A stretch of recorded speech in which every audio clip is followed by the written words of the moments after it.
Bharatanatyam dancer. I grew up in Bombay and Bangalore in India, where I learned the classical art forms formally from the age of 7 and have been performing since a very early age. I've been living in Germany now for almost 30 years. I founded an academy for performing arts in Germany, where I have been training dancers, and many of these dancers today are stage performers. Since 2 years I've been coming to Lithuania because I was invited 2 years ago to Vilnius for a performance, and there was a lot of request for workshops. So I did a workshop and there was an overwhelming response, and I noticed that the Lithuanian bodies were very suited for dance. So I've been coming here for 2 years, and because I've been teaching in Germany for almost 25 years and mostly European students, because I taught at a community college there for 15 years, I realized and I also experienced how teaching in Europe should be different to how I had learned dance in India. And because of that, I evolved and developed depending on the experiences I had while teaching in Germany, in Berlin, methods of making people understand how to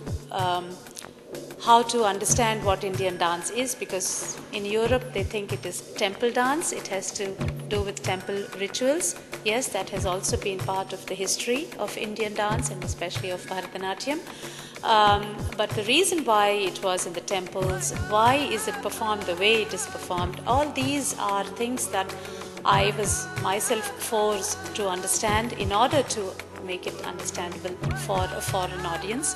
Even during my performances, I always have only European audience, not Indian audience. And I realized that I need to understand it myself. And it has been a very, very interesting journey that I have made over these 25 years of combining and understanding the connection of the art of dance to movement.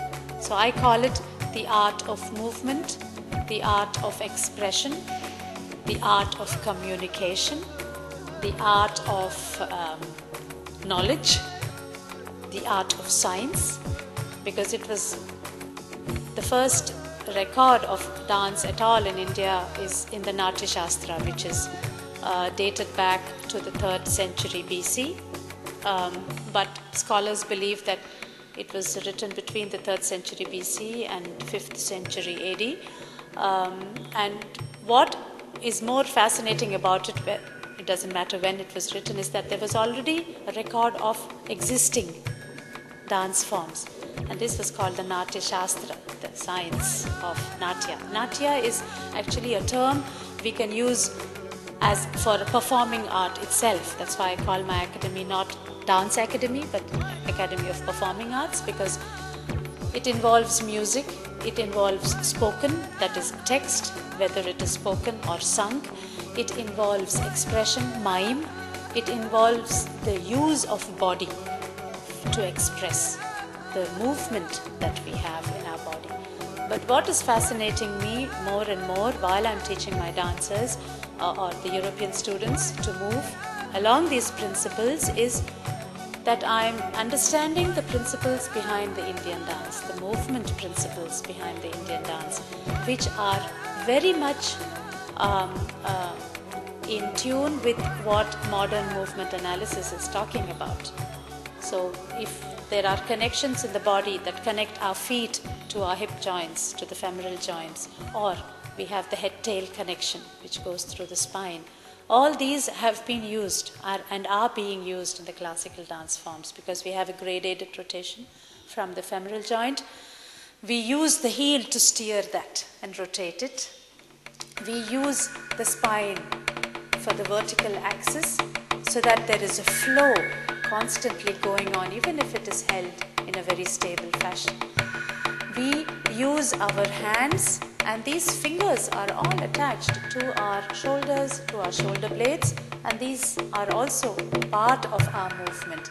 We become aware of the connectedness of our body from the center core to the distal, to the periphery, to the edges of our body.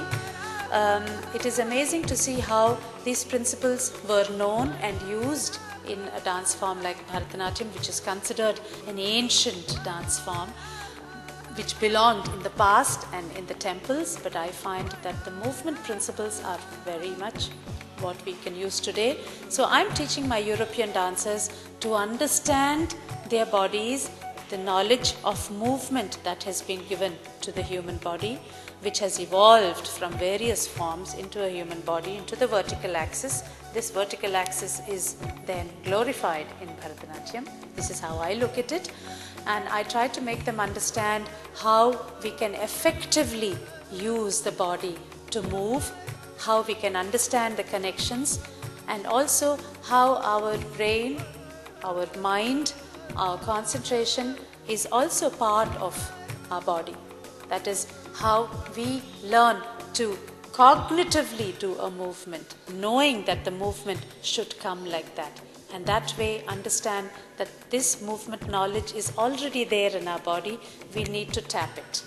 And so we use the mind. But then we don't use movement just like a robo, mechanically. We are human beings.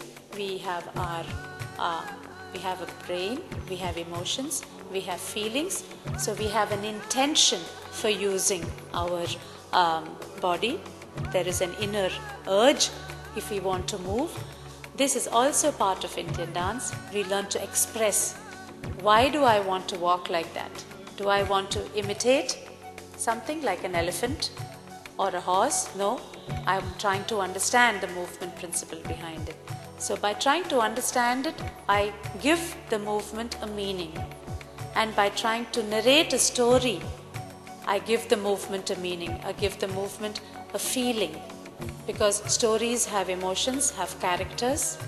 And by narrating such stories, people understand what emotions are involved.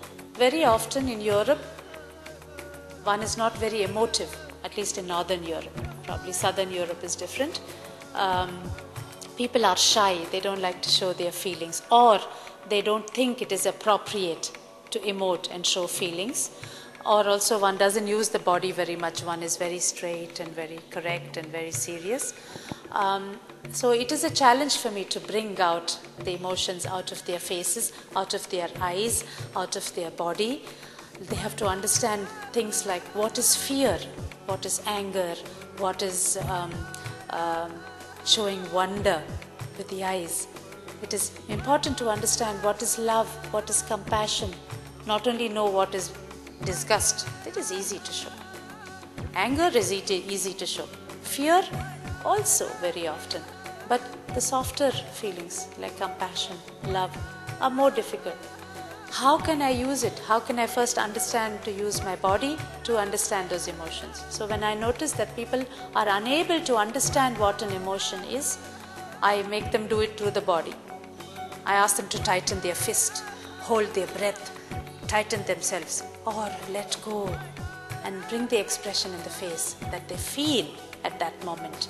And then I guide them through those emotions. Or sometimes a story makes it easier. So I'm asking them to look in front of them. Then I'm saying, okay, you watch, somebody is walking past. So this person who is walking past is very beautiful or very ugly, or you are afraid of that, what is going past, or you are angry. So while you're looking, show all those emotions. Then I help them. Little technique is necessary. Widen your eyes or narrow your eyes or tighten your muscles or hold your breath or breathe or relax. So through the cognitive knowledge that is there in the body, I try to help them understand how they can express, so that even a European is able to understand what goes behind it. And that, I think, is the philosophy of dance itself.